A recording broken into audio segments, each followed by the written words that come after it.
אני מקשר עצמי לכל הצדיקים האמיתיים שלנו, לכל הצדיקים האמיתיים שוכני עפר הקדוש אשר בארץ המה. הוא יבחר לרבנו הקדוש צדיק יסוד עולם נחל ומקום. שמע רבנו לך, נמצאים את שמחת אנחנו נאומה. יחותו תגן עלינו ועל כל ישראל אמן. So we just talked about the explanation of how the Yirah is revealed whenever the children are born. And now we're going to go deep into the subject of how essentially on the Inyan of Rosh Hashanah, which is whenever Sarah was conceived Yitzchak essentially, that's whenever there's this Bechina of Pikidut HaKarot, a special province for barren women. Essentially when woman's, her barrenness is opened up and she's given the ability to not have a child. So now Rabbeinu is going to explain and go into that subject, how does that happen? How does one accomplish this idea? Because we talked about that when a person does this, a huge amount of Yirah is instilled. A huge amount of Yirat Shamayim is revealed into the world whenever she conceives that, when she conceives the child, and whenever she gives birth to the child, as we talked about, which is the idea of Tosif Yamim, continuing to add Kedusha. You're adding this Bechina of Arichut Yamim. But I'm going to explain how. So let's see how this happens, and how you wake a person up from sleep. Because now we're going to talk about we talked about the Yirah of the Talmidim that they have of the Rebbe. We talked about the Yirah of the Rebbe have of the Hashem Yitbarach, and the Yirah of the son before their parents, right? Mm-hmm. Now we're going to talk about the second Bechina, which is the Yirah of the what you call it, of the Yirah of the Talmidim, which is this Bechina Pikidut HaKarot. So now we're going to talk about how this connects. So go for it. Second sentence. ופקידות הקראות נעשה על ידי שאומרים את בני אדם משנתם, כי יש בני אדם שישנים את ימיהם ואף שנדמה לעולם שהם עומדים את השם ועוסקים בתורה ובתפילה, אף על פי כן כל עבודתם ואין להשם יתברך נחת מהם, כי נשאר כל עבודתם למטה ואין יכול להתרומם להתעלות למעלה. כי עיקר החיות הוא השכל, כמו שכתוב, החכמה תחיה את בעליה. Nice. Read one more line, a couple more words. וכשהעבודה היא עם השכל, משמין בה חיות שתוכל להתעלות, אבל כשנופל לבחינה מוחין דקטנות, מבחינת שינה אין יכול להתעלות למעלה. Exactly. Okay. So now this Pikidut HaKarot, when these barren women now are given this special providence to give birth or to conceive a child, through this, or Naaseh, this ability for a woman to do this is created through what? Whenever you wake people up from their sleep. Specifically, spiritual slumber we're talking about here. When a person wakes someone else up from their spiritual slumber, you give the ability for barren women to have this special providence. So, we're going to explain how this connects. Rabbeinu is explaining in session 8 how, it's going to take a little bit of time before he gets there, why waking people up from sleep creates this Pikidut HaKarot. What's the connection between the two? So put that on the back burner because Rabbeinu is going to answer the question. Mm-hmm. But now Rabbeinu is going to explain now what it means to fall asleep. And this is where actually the entirety of the lesson maybe, and maybe the most, I'm not going to say the most important because everything's important, but the theme of the lesson is right now. Okay. Waking people up from their sleep, and this is what we're getting to. This is like the mechuman, the intended subject of what Rabbeinu is talking about, because we're about to enter Sipur Amasyot. And what happens when a person falls from their sleep? When a person falls into their ta'avot, because what we're talking about here, spiritual sleep, is when a person falls into his desires. He loses sight of what the tachlit is, what the purpose is. So Rabbeinu is going to discuss this and address that. So, ki yesh bnei adam sheishanim et yamehem. There are people who sleep their days away.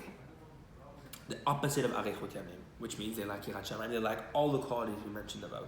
And because of this, what ends up happening, they fall to chemda for yofi anashim, the desire for beautiful women, and all these other things that we mentioned. But Rabbeinu said, they don't have a specific kedusha, they don't have additional holiness. They are completely sleeping their days away. And look what he adds, and even if it appears to the world, because it's a dimion, it's an illusion, it might appear to you this way because our eyes are deceiving. And not misakirot, I think it says the eyes deceived. So even though it appears to the world that these people are serving Hashem, they are engaged in Torah and Tefillah, Which means now Rabbeinu is not speaking about people who are obviously just... Yeah. Rabbeinu is speaking about people who we think are serving Hashem. This is the chidush. Even though it seems to the world that they're serving Hashem, they're engaging in Torah and Tefillah. Afar pichen, even so, kol avodatam, all their avodat Hashem, en la Hashem yitbarach nachat mehem. Hashem doesn't take pleasure from this avodat Hashem. Rabbeinu is saying a big thing here, which is, it can seem to everyone that you're doing avodat Hashem. It can seem to yourself you're doing avodat Hashem, and you're sleeping your days away.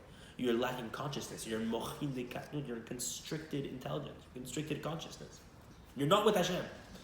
And now Rabbeinu is going to explain, because in the Rabbeinu has a manuscript of this Torah. Rabbeinu has a manuscript of this Torah. In the Ktav Yad, he has a written manuscript in which Rabbeinu changed the writing. The lesson printed in Likutei Moharan is different in the manuscript. Rabbeinu tweaked different things, the way he wanted it to appear in the world. In the manuscript, he writes en nachat ruach, okay? He adds the word ruach. There's no nachat ruach, okay? Nachat ruach is like pleasant spirit to Hashem Yitbarach. Here Hashem says, but he said literally, here nachat. There's no nachat. Yeah. Okay. So, why Rabbeinu left it out?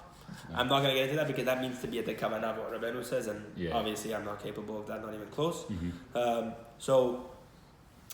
So now Rabbeinu is going to explain the reason why Hashem Yitbarach doesn't have any nachat from them, even though they're praying and they're engaging in Torah. It seems like kinishach kol avodatam lematam, all their avodat Hashem stays below. It doesn't go up. Meaning what? There's no essentially yichud that happens from their avodat Hashem. We say before we pray, so that we should unify Hashem Yitbarach and the Shekhinah. We should unify HaKadosh Baruch Hu, the six Firot, and the Malchut, the Shekhinah, the divine presence, the female and the male principle, the Hey, the Vav and the Hey. But a lot of the times you can do Avodat Hashem, which is down here, the Hey, to unify, to create, essentially, to raise these feminine waters, which is this lower illumination, to bring it up to this lower arousal, to create this upper arousal, to come down and bring the shefa, to create the unification of lights. But sometimes your avodat Hashem cannot go up to create this rising of feminine waters, what we call halat mayin nukfim. When these feminine waters are raised, in Kabbalah this is what the process is called, to create this yichud. So what? The feminine waters aren't raised, the avodat Hashem stays below. That's what's happening. You're not able to raise your avodat Hashem to be able to create a unification for Hashem to come down, to give you shefa, for Hashem to be able to illuminate the malchut. So there's no illumination of the malchut. You're not bringing the malchut out of the dust. It's staying down here. And Rabbeinu is saying, this is why Hashem has no nachat from it. So, and the word nachat in itself is a play on this inyan. Nun and chet, it's the chokhmah, and the nun represents malchut, as Rabbeinu talks about it in lesson 1 of the Likutei Moharan. The nun is malchut, and the chet is chokhmah. It's the idea of combining the male and the female, but there's no ability, there's no nachat for Hashem because there's no chen. So what's happening? All the avodat Hashem is staying down below. And you're not able to elevate it, to exalt that avodat Hashem up above. And what did it say in the Ktav Yad? Because the avodat Hashem has no vitality. These people's avodat Hashem that we're talking about here has no life force, has no energy, has no life. Yeah. You're praying, you're serving Hashem, you're this, you're that, but there's no heart. Yeah. There's no chiyut. So Rabbeinu is saying the reason why a lot of the times avodat Hashem stays cold, doesn't cause yichud, isn't able to affect the salvation you need it to affect, is because what? You're cold. Coolness doesn't allow the mind nukvin to be elevated. You need this sort of heat to create this unification, which is part of the union of a man and a woman. It's the same inyan here. Rabbeinu was explaining. So what's Rabbeinu teaching us here? And this is what Rabbi Natan explains in Likutei Halachot. I'll bring it to you from here, from Choshen Mishpat. What it says over here, one who doesn't know the nekudat ha'emet, the center point, the true point, which is the bechina, the true tzaddik. Even though you can be an ish kasher, because Rabbeinu seems to be saying here, you're an ish kasher, you're serving Hashem, you're engaging in Torah and Tefillah, you're an ish kasher, you're an upright individual, but You can be an ish kasher, Rabbi Natan says. An oved Hashem, you can be considered an oved Hashem itbarach. Umitpalel ve'osek b'Torah, you can pray and engage in Torah all day, whatever it is. Aval kol avodato hi bikrirut. But all your avodat Hashem is cooled. It's cooled off. B'li shum chiyut, without any vitality. Ve'itlavut, without any passion. V'chamimut idushan, holy heat. There's no fire to serve Hashem. So what Rabbi Natan said, the difference between a chassid and a mitnagded is what? It's the same avodat Hashem, but what? It's the difference between a cold knish and a hot knish. One tastes 10 times better. Mm-hmm. The hot one tastes better, even though it's the same thing. You're praying the same words, you're saying the same words, you're studying the same Torah, but one is completely different. You cannot even compare. That's what Rabbi Natan says. Because one has heat. Hashem does not have enjoyment, shashwim, delight from this avodat Hashem. Because it's what we call the aspect of sleeping. That's what Rabbi Natan is explaining that we're talking about here. That's a good lesson for us because we get to be serving Hashem, but better to have the kavanah with a little bit than to do a lot with coolness. So it says in Shulchan Aruch, Tov me'at tachanunim be'kavanah, me'abed tachanunim li kavanah. Better a little bit of tachanunim, a little bit of supplications with lots of kavanah than a lot with a little. So this is what Rabbeinu seems to be saying. Look what it says in Tikkun Zohar. Oraita belad dechilu uchimu. The Torah, and this is what it brought down Tikkun Yud of Tikkun Zohar, which we're reading during the month of Elul. Oraita bli dechilu uchimu. The Torah, which is without fear and without love. La parchat le'ela does not fly up above, does not go up above. It stays down here. And Rabbeinu seems to be talking about this down here. So it's almost like what it says in the Nevi'im, which brings down here, which I think is nice, and I think it might be applicable to what we're talking about. I'll wait on it because it's going to come later. So this is what we're talking about here. So what did it say here? With all the avodat Hashem that we need to do, it needs to be in the aspect of mainukvin, feminine waters. We need to raise the feminine waters. What we call hitorerut minemata, awakening yourself down below. To create a special shefa to come from above, a spiritual shefa to come down. To create delight for Hashem, you need to awaken yourself down here. There needs to be an awakening.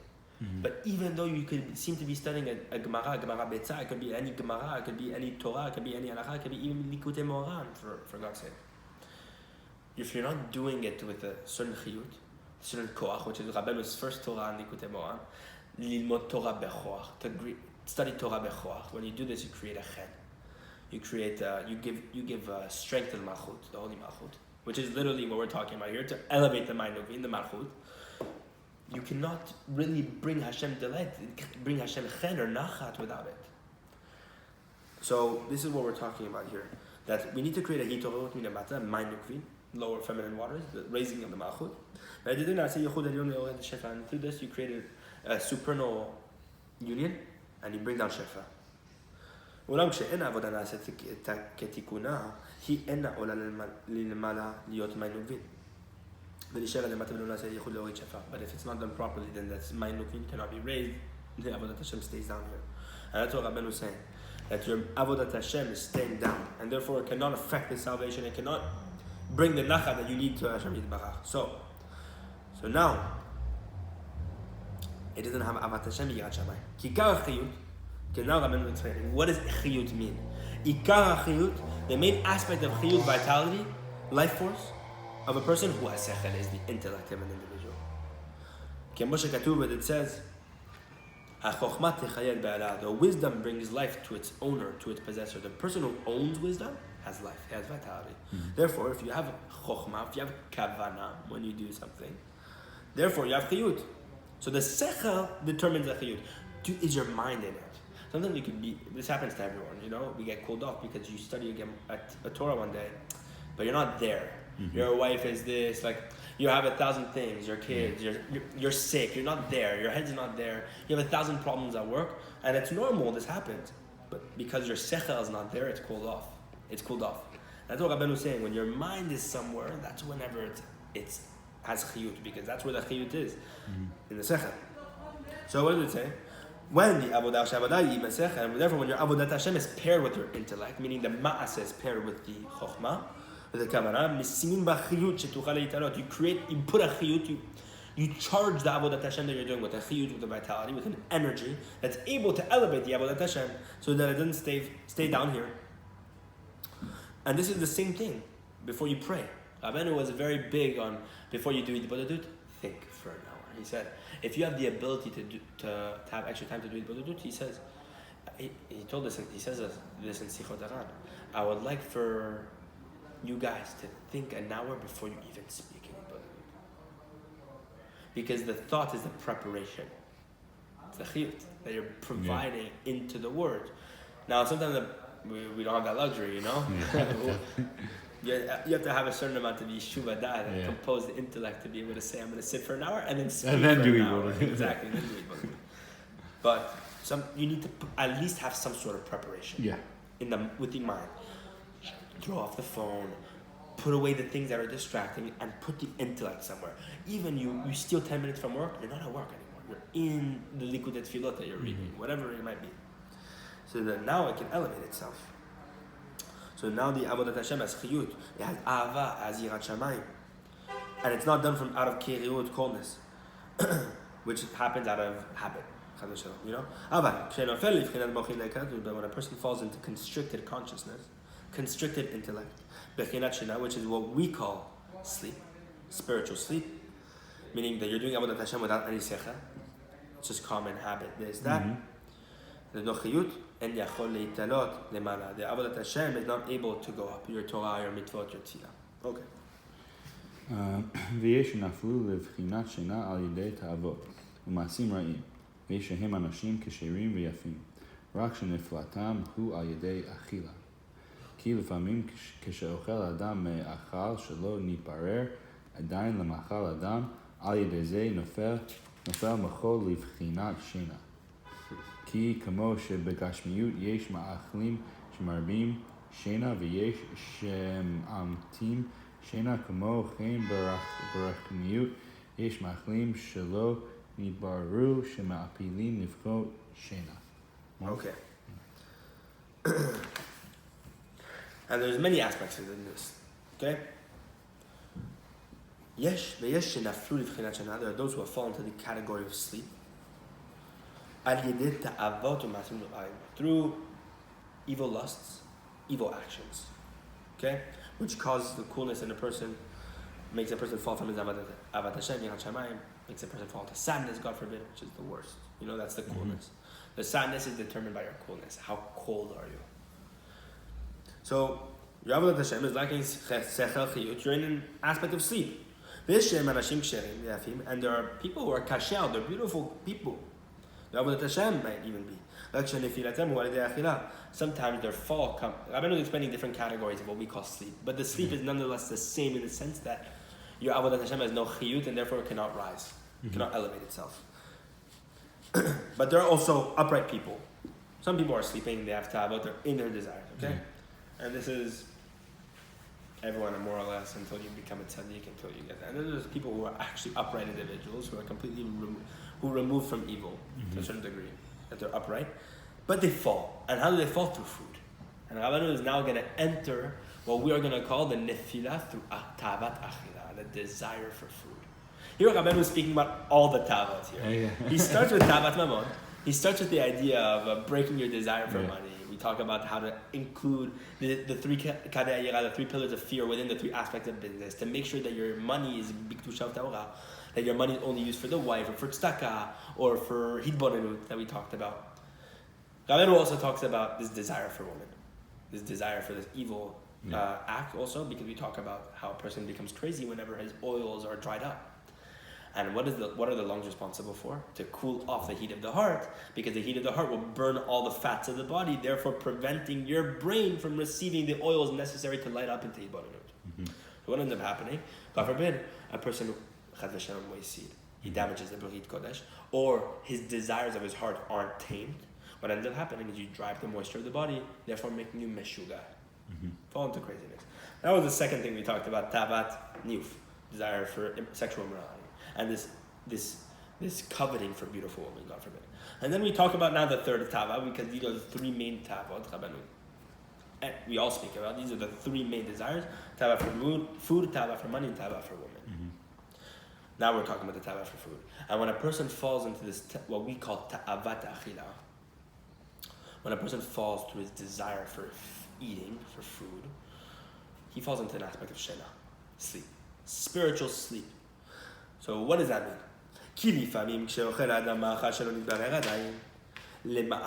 Because sometimes a person can eat the food that's kosher, it's 100% kosher, but it can be everything. But the spiritual level of the food, the nitotot of the kedusha, the food, were not elevated to the category of man. The nitotot weren't ready for the man to consume. Essentially, where is it still at? It could still be at the category of the inanimate, the animate, or the animalistic kingdom. Mm-hmm. But you didn't elevate it to the category of man. Maybe your bracha didn't have enough kavanah. Maybe the food, when it was the shchita, the bracha, the shochet, was not kadosh. These are things that we have to really put into what you call consideration. But this is obviously stuff that we don't even understand sometimes because they're so beyond us. I'm going to say that sometimes you can fall from your Avodat Hashem without you even knowing because of the food you eat. Or you ate like an animal. It could be any category. Yeah. The food was either not elevated to the proper category, spiritually speaking, or whatever it is. And we're going to talk about something right now about this idea. So Rabbeinu seems to be saying, I'll finish off with the sentence. When with this, a person's intellect falls into the category of sleep. Because even though physically you might be awake, your moach falls into sleep, your chokhmah is almost slowly dwindling away, and mochin the katnut. You have constricted consciousness. You don't have the ability to properly see. Your avat yirat shamayim begins to fall, and all these sort of things that you have no idea even happened to you, they just happened. Mm-hmm. Okay? So Rabbeinu says, because just like in Gashmiut, to understand this, just like in Gashmiut, in physicality, yesh ma'achalim, there are foods, shemarbim shena, that make a person have this desire for sleep. Sometimes you eat something specific that makes you very heavy, makes you want to sleep. Yeah. It could be a shawarma, it could be anything like that. Maybe things that are very heavy on the digestion that make you want to sleep, meat, this, that. And there are some foods that actually give you more energy. They minimize the desire for sleep. The same is true spiritually speaking. There are foods that have not yet been purified from the dregs, from the sigim, what we call, from the pieces that aren't good, you know what I mean, the unfiltered pieces, and the klipot. And therefore, they make you fall into the aspect of sleep, what we call mochin dekatut. But when a person eats in kedusha tara, I think, did you read this yet? Just read that last line. Sorry, where? אזי הוא בחינת לחם הפנים, כי השכל הוא הפנים, כמו שכתוב, כחמת אדם תאיר פניו, אבל כשאין אכליתו בקדושה, אזי עובד פניו, היינו השכל ונופל לבחינת שינה, כי עיקר המאכל הוא להחיות הלב, כמו שכתוב, ואוכל וייטב ליבו, וכמו שאמרו אבותינו זיכרונם לברכה, פיתה סעדה דליבה. Okay, so what is Rabbeinu explaining here? Therefore, when you eat in Kedusha, we talked about there's some foods in Gashmiut that can make you fall into a physical sleep. Like they actually make you want to go to take a nap, you know? You should stay away from those, you're saying? No, Rabbeinu was saying, okay, Tov, that happens. You know what I mean? We're going to eat meat, there's that. Rabbeinu was saying, though, the same way it happened in the physical, it is happening in the spiritual. There are spiritual foods that have not been yet elevated to the aspect of Adam. That therefore affect your spirituality, your mochin. Mm-hmm. Therefore, the food you eat will affect your mochin, whether you fall into mochin de kanun or you raise yourself into mochin de kanun. Mm-hmm. Therefore, when you eat in Kedusha and Tahara, now what Rabbeinu is saying, the way you eat is going to affect this. When a person eats in holiness and in purity, and there's many ways to do this. Waiting, not eating quickly. Having kavanah when you eat, meaning the gratitude, the simcha, this is a huge thing, the waiting, the simcha. When you have simcha, when you eat, you should never eat in sadness. It is one of the biggest poisons for the body and poisons for the mochin. Rabbi Natan goes into depth about this idea. A person has to eat in happiness. Literally wait until you're happy to eat. Do never eat with a depressed face in a upset mood, you know? Mm-hmm. Making brachot bekavana. When you have bracha rishona, bracha achorona, whether it's Birkat Hamazon, Me'en Shalosh, whatever it might be, and the brachot before, you should have kavana, should follow the halachot of Shulchan Aruch. Sharing divrei Torah, the table, whatever it might be. These are all things that affect the Kedusha and Tahara, but specifically also not eating too much. And this is something that a person has to work on tremendously to break his tava for food, to minimize his desire for food, to eat the bare minimum. This is obviously very difficult to do because we're talking about energy here, things that, and the desire for food is a big one. Everybody likes food and everybody wants food and some people care more or less, but nonetheless, there's been many things with Breslevers. Rabbi Nachman used to see students, and there was one student that came to Rabbi Natan once and was praying, and the way the Breslever Hasidim used to pray is that they used to wake up chatzot and they used to not eat or drink, not even water, until after tefillah. And then that could be like 6, 7, 8 hours. Wow. Because let's say you wake up at 12 for chatzot during the winter hours, during the winter months, and then only after 8, 9 you're able to eat. You're drinking water, so you're fasting for 8, 9 hours. And there was sometimes there were Hasidim, you know what I mean? They got hungry, and one of them came to Rabbi Natan, like, I'm hungry. He's like, no, tafsiki im ta'avat achila. Stop with your ta'avat achila already. So Rabbanu told Rabbi Natan, and this is brought down in Korveor, and he told some of the students, he said, isn't pickles and bread, isn't cucumbers and bread fine? Like, why are you guys so complicated? Go eat something. He said, I want you guys to literally engage in Torah and Avodat Hashem. Go steal some bread. Literally jump into the neighbor's house when I say this, like saying big tusha. Go to your house, go steal some bread, and come back and study. It shouldn't be something you think about what I'm having for this or that. That's the level he's talking about. That we should strive for, you know, to eat in Kedusha and to not care what we eat. The Breslever Hasidim, the way Rabbeinu used to do this is that they used to not salt their food at all, to break their tava completely. This is a very extreme way of like. Yeah. We're talking about tzaddikim here, you know, a person who wants to do this. Rabbeinu said, as a child, that he said someone who really wants to break their tava tachila, he brings this down in Tzichot Arad. Someone wants to break their tava tachila, B'ezrat Hashem, we should all have the merit. A very good piece of advice for him is not to put the food on the palate, to chew only with the teeth and swallow. Literally to have no taste of the food you eat.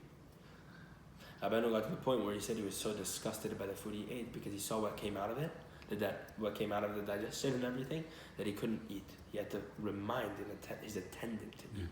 I have a question, and this is a question just from what I've learned. Like, but aren't we supposed to like enjoy food in a way? Not enjoy food just for food itself, but we have to have like 3 meals on Shabbat, and we have to and like mishte and yayin and things like that. And obviously, right, there's a right way to eat, but like this isn't not like I hear what you're saying.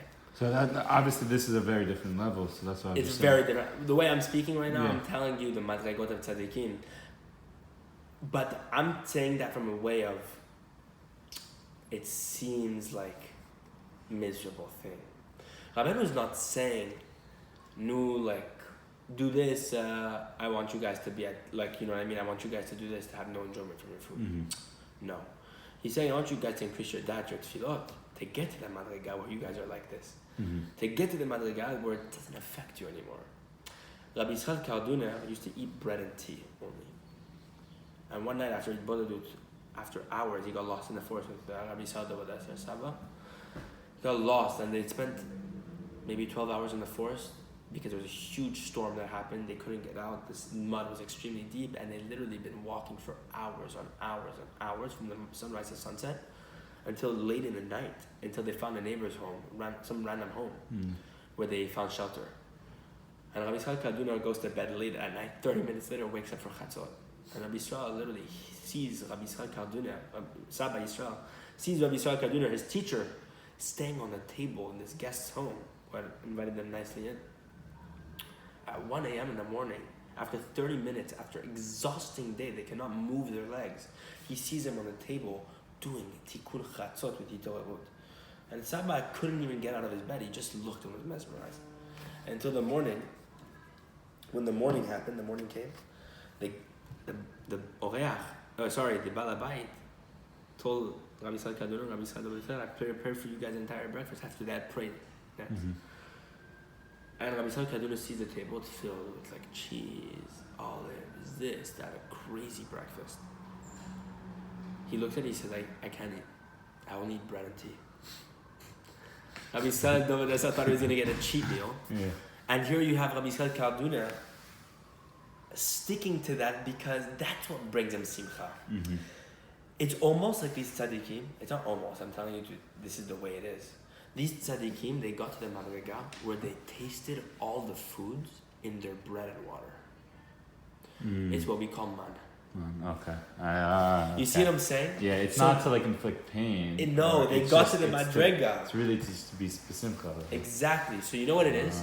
Yeah. They don't take any desire from the physical food. Rabbi Nachman speaks about this in lesson 19 of Likutei Moharan, where he explains that the food itself, a person should never think that you're eating the physicality of the food, the molecules of the food.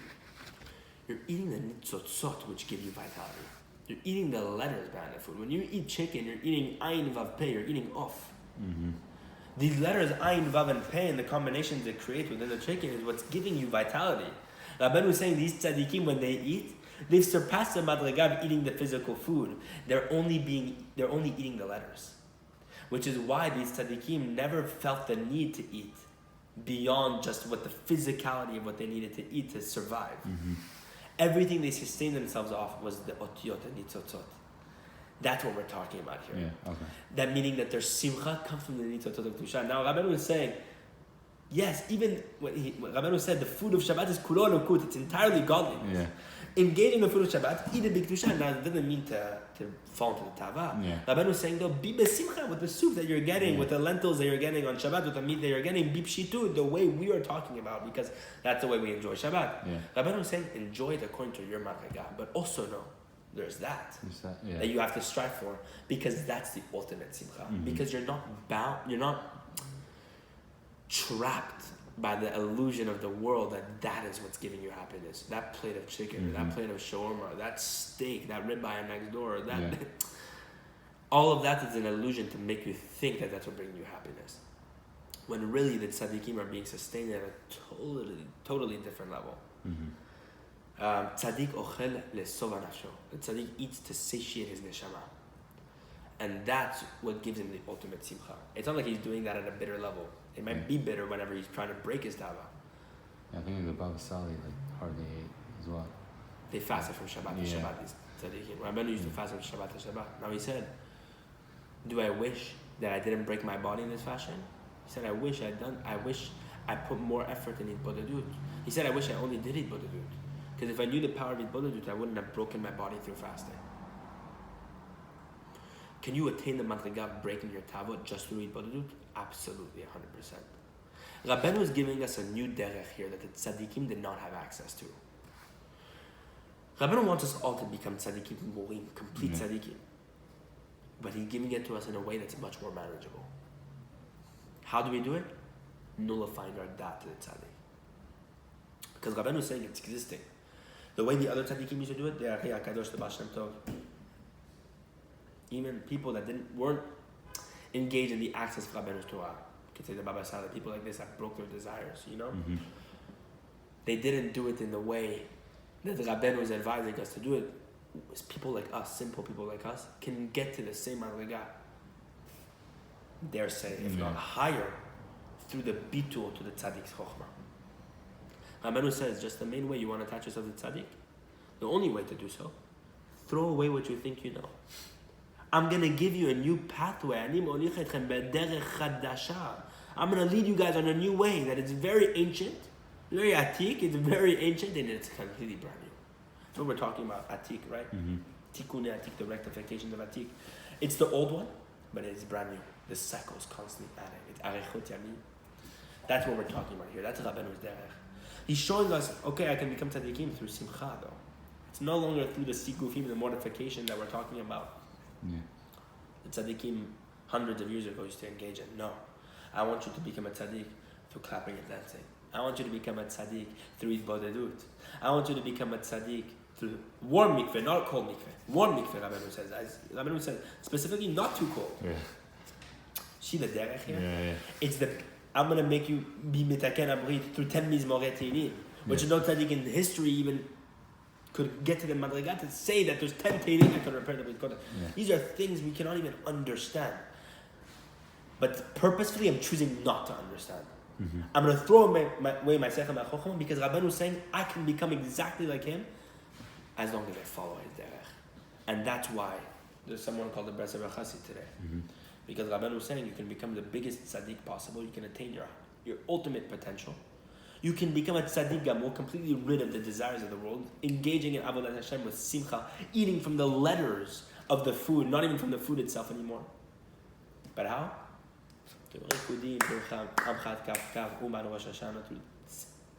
Pashut avodat Hashem. Waking up chatzot, some of it's not easy. But it's always bitter to get to the final goal. You're going to have to toil on the Torah. Just where you're going to toil. You're going to toil rolling around in the snow naked, you're going to toil doing itbodedut for 5 hours a day. Rabbeinu was saying, go the itbodedut route. You don't even need to fast anymore. Go do itbodedut. Rabbeinu was saying, go do itbodedut all day. Wake up chatzot and do itbodedut.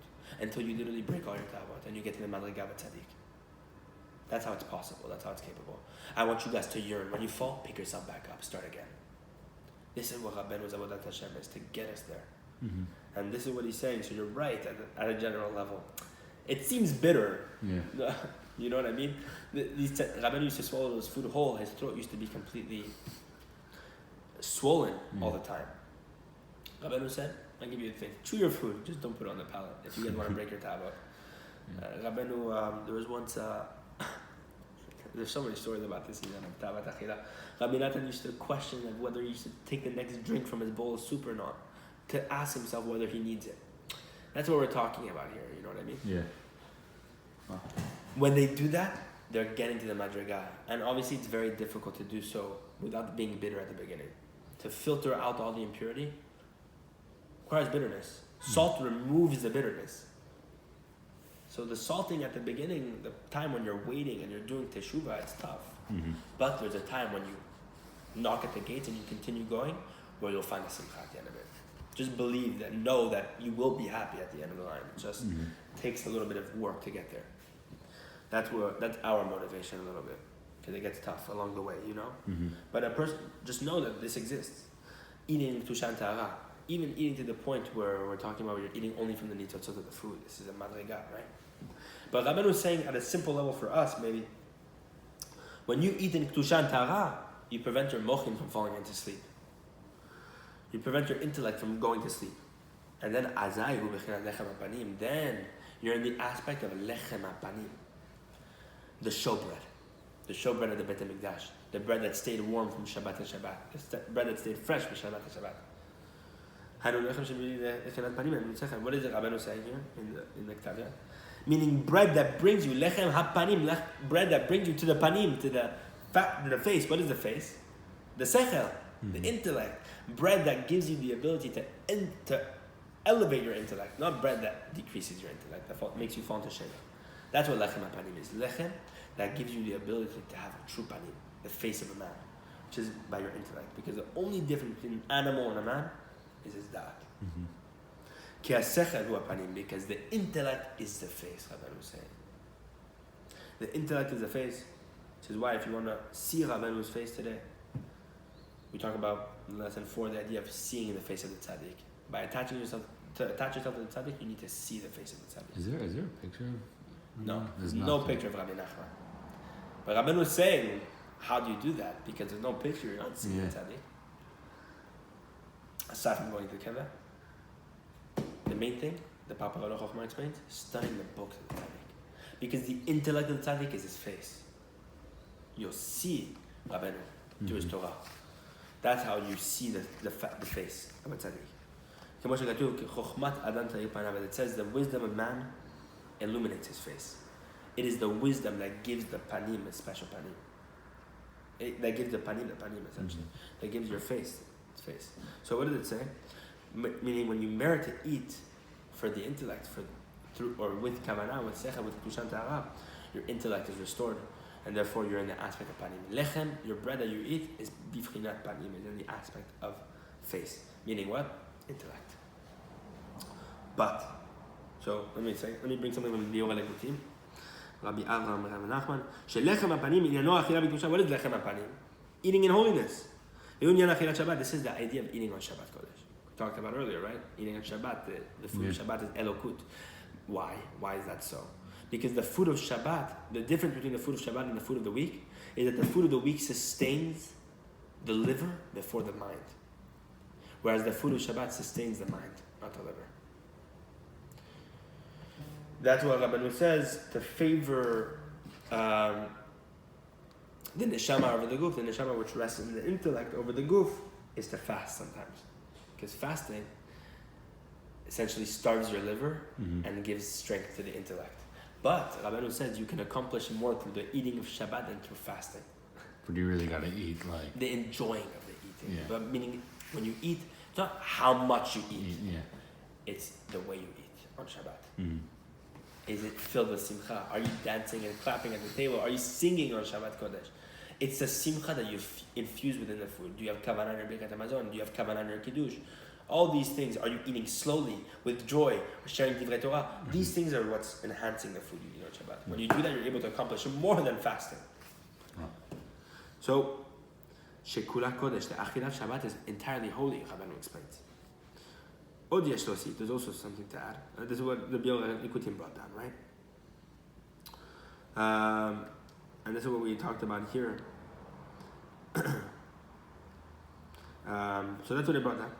It ends there, that the Achilah of Shabbat Kodesh is entirely holy. This is the Achilah of Lechem HaPanim. The Lechem HaPanim is the showbread that lasts from Shabbat to Shabbat. So, there's that.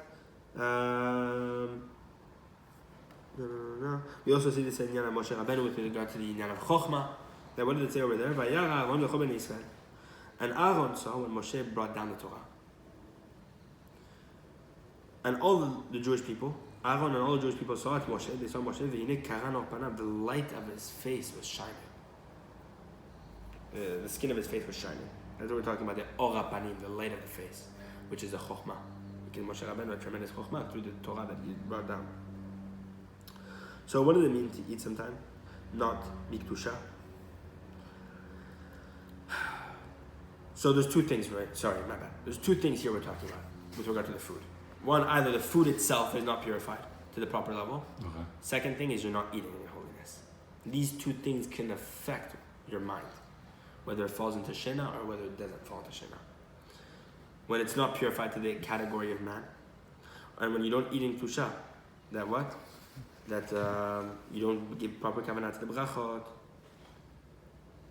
That your kavanah when you eat is not avodat Hashem, it's just to enjoy, to engage, or to consume. And Rabbeinu explained in Sichot Eran, there's two types of animalistic eating. There's a man who eats with such a big tava like an animal. But the ma'achal itself is a category of man. But nonetheless, you've fallen into the animal category. Yeah. But there's a man who eats like a man, eats like a proper ben adam.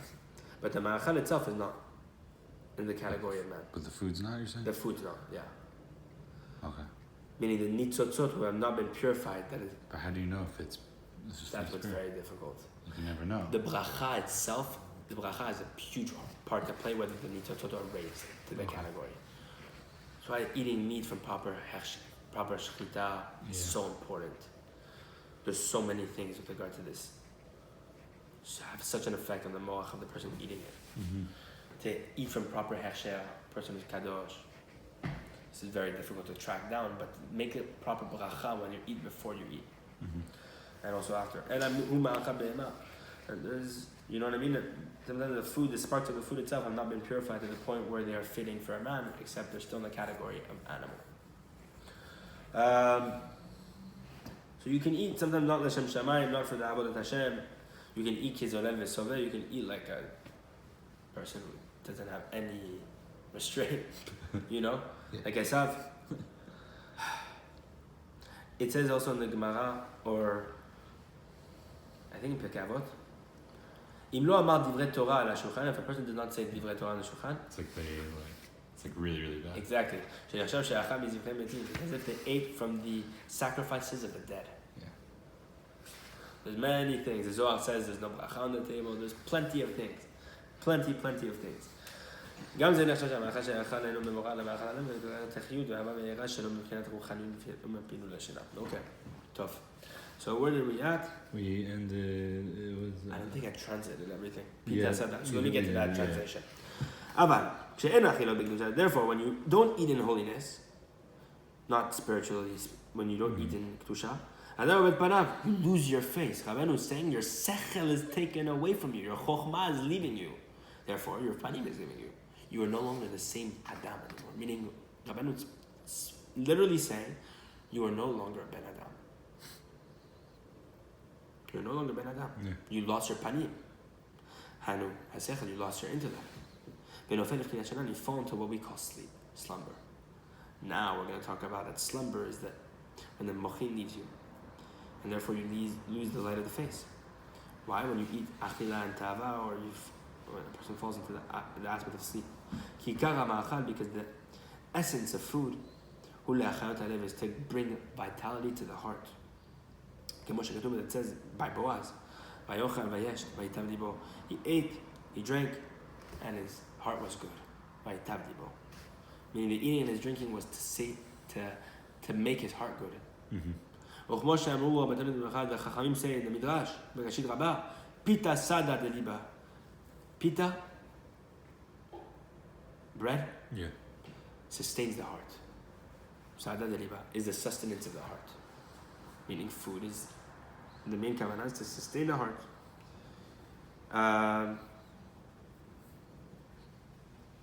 So what did it say? Okay, you didn't. So that's where you we are. stopped there, yeah. Exactly. וכשאין המאכל מבורר ואין אוכל אותו בקדושה, אזי מביא רוע אל הלב, ועל ידי רוע הלב נקלקל הפנים, כמו שכתוב, מדוע פניך רעים, אין זה כי אם רוע לב.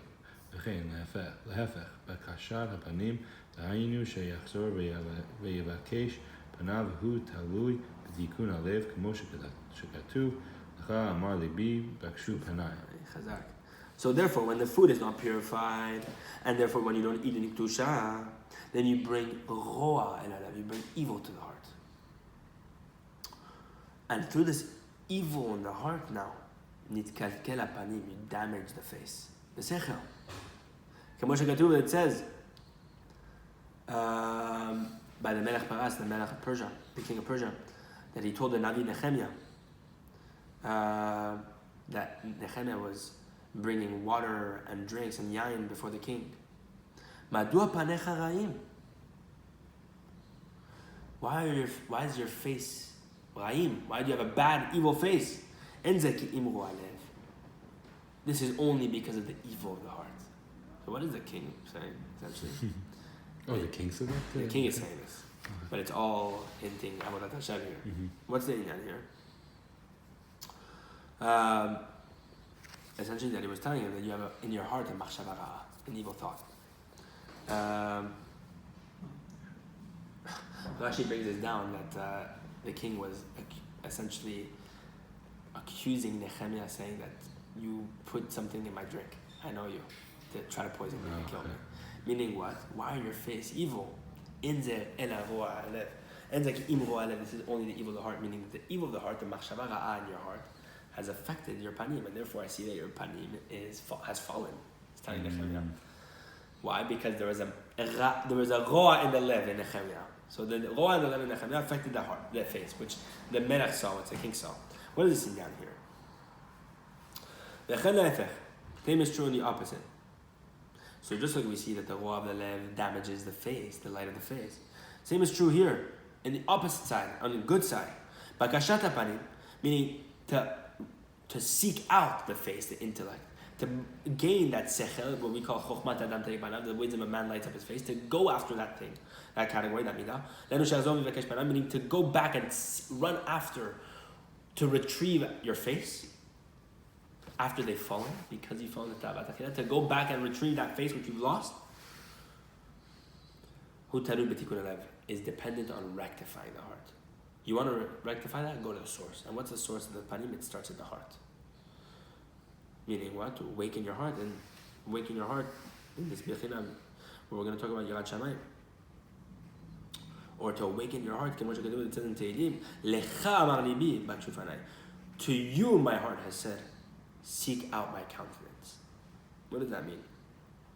The heart is saying, seek out the countenance. The heart, the first thing, is a step the heart takes to go find the panim. You first have to rectify the heart, Lecha amar libi, then go bakshufanai, then go seek out the face. You want to seek out the sechel?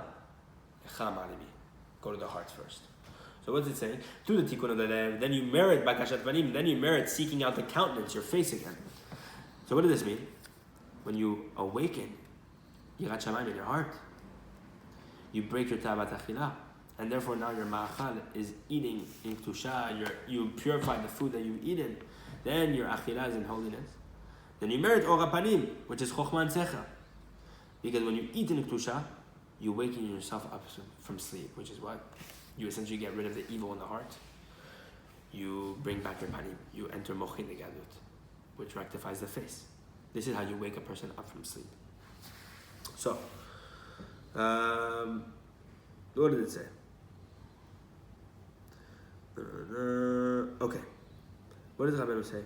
There's a tikkun for this when a person falls. Even someone who's kasher and yafeh, who's all good, he falls in tavat achila, for whatever reason it is. That the tikkun for this is that you should eat a ma'achal which is purified for an individual. And they should also eat in kedusha. אומנם כל זה יביא להתעוררות מלמטה, אבל עדיין צריך הצדיק למשוך לו את אור הפנים שלו, שיהיה לו שכל וחיות בעבודת השם, וזה נעשה על ידי סיפורי מעשיות כאלה. But now we're going to explain how you need a second category. Soon we're going to talk about this. That sometimes you cannot just wake yourself up. You need the light of the tzaddik, the light of the tzaddik's face himself. And how is he going to do that? Through sipurim ma'asiyot, story tales of ancient times. And that's going to wake you up. Even though you think you can do it alone, you cannot do it alone. Because we all fall through tavat achila, and you need the light of the tzaddik through sipurim ma'asiyot to wake your face up, essentially to wake yourself up from your sleep, because you don't know you're in a spiritual coma. So there's all these ideas. How much time do you have left, by the way? I'm not keeping a tab at all. 30? Let's do, oh wow. It's going by fast. It went by very fast. I didn't even realize that. Let's do like another 10 minutes. Okay, tough. So, it was an hour. It's crazy. Yeah, it did not take an hour. It's crazy. So, and by the way, this is all hinted to in the story, because sometimes you cannot wake up. You don't know how to wake yourself up, and Rabbeinu is going to speak about this right now. And this is all, this entire lesson, this entire Torah is all an explanation of the story of the lost princess. Which in the story of the lost princess, we see the princess come to the viceroy of the king, who's searching for her. And she was searching for the neshama. And the neshama comes to wake you up, and cannot wake up. The princess is trying to wake up the viceroy, and the viceroy doesn't wake up. And this is what we're talking about here. That sometimes you're trying to wake yourself up, cannot do it. You need a hitorut from somewhere else. And that's what we're going to talk about right now, which starts with ve'alken. ואלכן, לפעמים על ידי מאכל שאין מבורר, שעל ידו נתקלקל הלב. על ידי זה עובד הפנים, ונופל לבחינת שינה. וצריך לעורר משנתו, ואי אפשר לעורר, כי אם כשמתעורר מעצמו, כי צריך התעררותה דלעתה רק כשמתעורר מעצמו. אם לא היו מעוררים אותו, היה נשאר ישן יותר. אלכן, Yeah, you can do one more line. על כן צריך תכף כשמתעורר להראות לו פניו ולהלביש אותו בפניו שנסתלק ממנו בשעת שינה, וזהו בחינת התעוררות השינה. So now what it means to wake up from your sleep. Therefore, there are some times that a person eats a food that is not completely purified, and therefore the heart is damaged by default. And when the heart is damaged, you lose the face.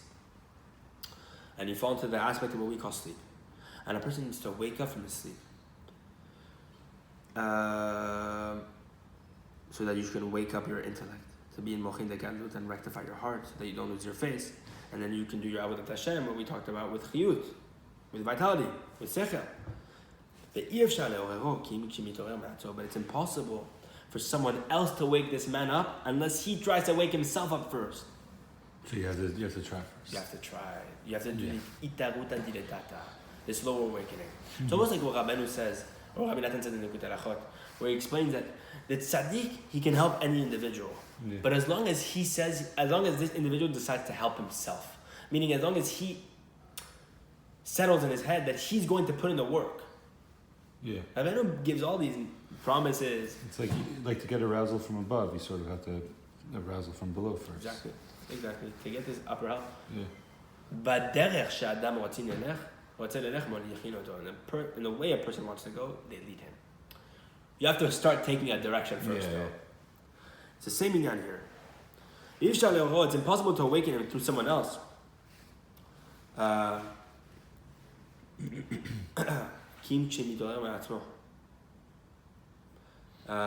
Except unless you awaken yourself up first to seek out the countenance.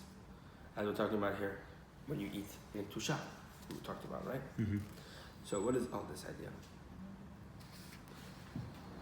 What we're going to talk about here, you're going to have to try to eat in Tusha to the best of your ability, but you're also going to need the Torah to the tzaddik. Mm-hmm. You're going to take the first step. You're going to start. Mm-hmm. So look what he says here. It all has to do with koach ha-bechira, by the way. Free will. Mm-hmm. Because you first need to choose yourself which direction you want to go in, the good or the bad. So you have to try to wake yourself up first. When you try to wake up yourself first, Hashem will give you inspiration. Mm-hmm. But there needs to be a lower awakening. And nekudat tova that you start within yourself to do. Okay. So what does it say here? It's impossible to wake him up unless he tries to wake himself up first. Because you first need this lower awakening from the man himself. Only whenever he decides to try to wake himself up, that he tries to get a moment to wake himself up and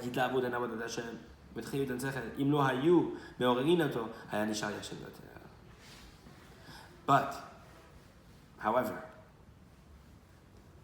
if someone else was not to wake you up as you were trying to wake yourself up, because you yourself don't have the strength, but if someone else was not engaged in trying to wake you up, you go back to sleep even deeper. Meaning what? That moment which you felt that this, that, you'd go into deeper sleep because it wouldn't last. Yeah. So it would just get even more discouraged. That's what Rabbeinu is saying here, that you need a tremendous amount of chizuk from siyua dil ela, an upper help, an upper assistance to help you wake up entirely. Mm-hmm. But you need to start first. If you just try to start, if it wasn't for Hashem or for the tzaddik's koah, there's no way. You're going right back to bed, if not even stronger, deeper sleep, deeper slumber. So what did it say here? We see this in Tzibur Masiot. The Bat Melech came down from her castle and found the viceroy who was sleeping. There's an entire story. This is the entire story. We're going to talk about the story after when we finish the lesson because you're going to see how everything is intertwined. How he falls into Tavat Achila and how he loses his face and all this stuff. I'm still confused how we're going to tie it back all into the Parnasa. Watch all this. Watch how Rabbeinu does all that. It's amazing. So the Bat Melech, the princess who was exiled from the house of the king, goes into the palace of the no good one, finds himself trying to wake up the viceroy of the king, who she told the viceroy of the king, do this and this and this and this, and he failed on the last day, and this happened twice. And he finds the viceroy of the king sleeping. She recognized him because the princess, the neshama, recognizes the viceroy of the king. Mm-hmm. He recognizes it. Tried to wake him up, couldn't wake up. Now, because she cannot wake him up unless he tries to wake himself up first. Mm-hmm. So now we're going to talk about what you see down next.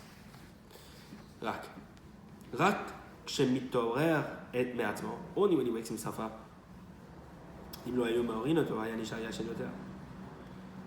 However, if he tries to wake himself up, if others don't come and help him in that moment, he would fall asleep even worse. Okay, did you read that? Yeah, I read that. Okay, therefore, the second you begin to awaken yourself, You need, the other person needs to show your face. You need to show this man his sechel, his panim. The person who's sitting, the tzaddik is going to do this avodah, where he's going to show you the panim, so that you can feel the sweetness of the sechel, the chiyut of it in your avodah Hashem. This is what we're talking about. Chokhmat adam tayi panav, the wisdom of man lights up his face. You're going to get the siyua that's going to show you the panim, that your panim now is going to give you the strength. Your sechel is going to give you the strength to serve Hashem again. And therefore, when you taste the good in the sechel and the chiyut, you're going to wake up completely. And you're going to enclose within this man's face, you're going to enclose within him the panim that were taken away from him whenever you fell to sleep. Now that you're going to be reinfused, you're going to have reinstalled within you this sechel, this panim that you lost because of your sleep. What is this? The avodah of the tzaddik, who's enclothing within you your face. You forgot what you look like. You fell into a coma. You didn't know you were sleeping. The tzaddik's going to come. You're going to try to wake yourself up. That's when you're going to start recognizing that you're sleeping. You're going to wake yourself up. You're going to recognize that you need help. And then the tzaddik's going to come and give you the assistance. And that's exactly what happened with Rabbi Lipa. Before Rabbi Natan came to Rabbeinu, there was Rabbi Natan's friend, Chabruta, Rabbi Lipa, who was an older person. He used to pray like an old man. He used to pray like an old man, not moving his tefillah, this, that, words, this. Rabbi Natan hadn't met Rabbeinu yet. He heard about Rabbi Nachman. Rabbi Lipa came back from visiting Rabbi Nachman, who Rabbi Natan and Rabbi Naftali had never met yet. And Rabbi Lipa starts praying the shul now with kavanah, with Torah, with chiyut. And Rabbi Natan looks at him and he's like, Rabbi Lipa, where did you get this koach from? Never seen you pray like this. Says, I went to go visit the tzaddik Rabbi Nachman. You should go yourself. That's how Rabbi Natan went to visit Rabbi Nachman. The rest is history. So what do we see here? The tzaddik is going to awaken you because you yourself, you're trying to do the lower awakening. What's the lower awakening for Rabbi Lipa? It's to go to visit the tzaddik. He went to visit the tzaddik enclosed within him a new panim that gave him chiyut and avodat Hashem. So is it saying like, because before we were talking about people who are not necessarily like fully asleep, people that are doing the avodah. Rabbi Lipa was doing avodat Hashem. So he was trying to wake himself up. And then he just got, you're saying that because he went to the nekudat ha'emet. Okay. He went to the point of truth, the true tzaddik. Because when you come to the true tzaddik, he's going to give you the fire to serve Hashem. Obviously in constriction, going to the level that you need. Because you can't overbound the fire. You can't go overboard on the fire. But he's going to give you the chiyut, the level that you need. Wow. Okay. And this is what we call this is what we call awakening from sleep. So that's where we ended off. I got scared for a second. Meaning what? This is what we call awakening from sleep, because the tzaddik, even though you might not be worthy, he's going to grant you your new panim now. Yeah. Do we have time to do one piece of Nikut Arachot? Yeah. So this is what Rabbi Natan explains. If you don't, we'll do it next time. No, we have time. Okay. 5 more minutes. Okay. So what did it say?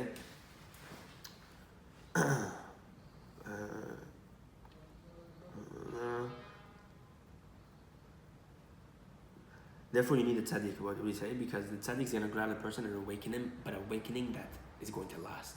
Because if you try to just awaken yourself, it's only going to be for a certain moment. You don't have the strength to give yourself enough koach to last throughout all the derech and avodat Hashem. Yeah. You try to wake yourself up, you fall in your Torah again. You're avodat Hashem. You don't have enough ava. You don't have enough yira. When you come to the tzaddik, though, Rabbeinu explains lesson. I forget which lesson. That the ava and the yira are by the tzaddik, lesson 17, I think. Ava and yira by the tzaddik, he can give it to you according to how he desires. The chiyut and avodat Hashem is going to be given to the tzaddik by the tzaddik. So what does Rabbi Natan explain in Likutei Arachot? Hilchot Nedarim. Look what he says here.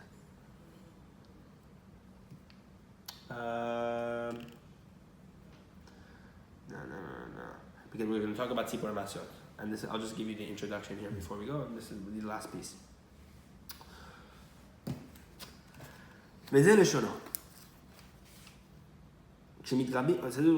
כשמתרבים הבלי העולם על התורה, when the vanities of the world try to overpower the Torah, דהיינו שהאדם מתבטא ושוכח את התורה הקדושה על ידי הבלי העולם המעשה, זהו מבחינת שנה. When a person forgets the Torah הקדושה, and he falls into the vanities of this world, the actions of this world that are vain, this is what we call sleep, slumber.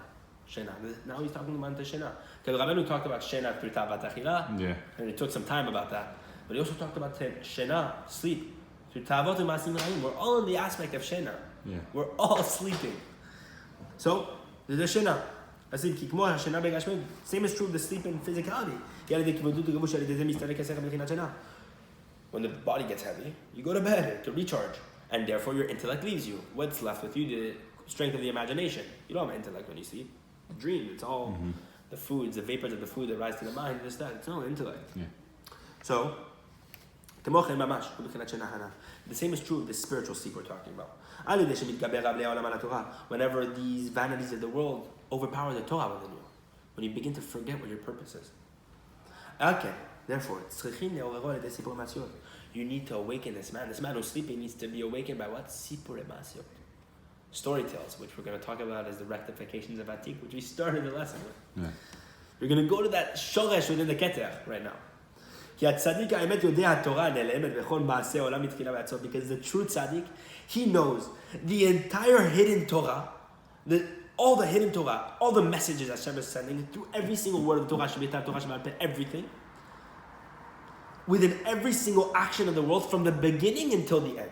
Can you imagine that the true tzaddik knows everything, every aspect of the Torah, from Pshat, Remez, Drash, and Sod, and going higher and higher, and how that's all included within the world.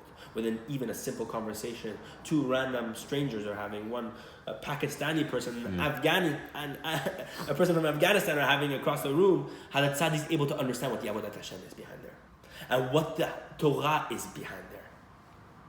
That's the true tzaddik's avodah. He understands everything within the maaseh of the world. So what did it say? The tzaddik knows the hidden Torah within everything.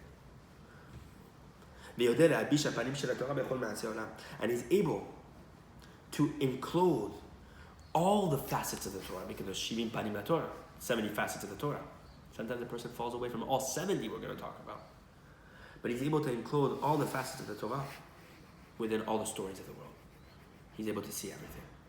Within all the masim, personal and ancient too. The stories we're talking about in Sipurei Masiot, which go very far back.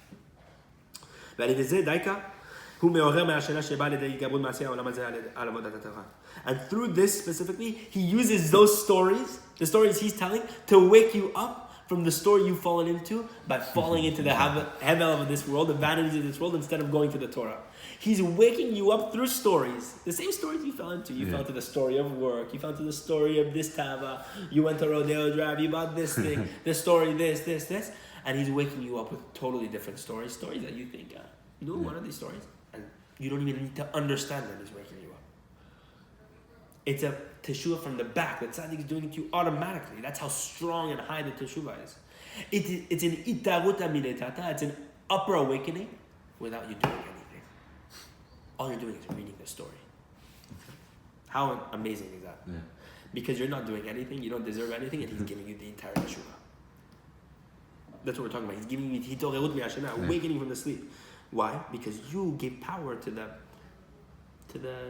shtuyot of this world, the masim of this world, the stories of this world, the illusions of this world, and he's going to wake you up through completely different stories, which are included in it all the shivim panim of the Torah. That's what we're going to talk about, God willing, when we get back from Uman. We go into it.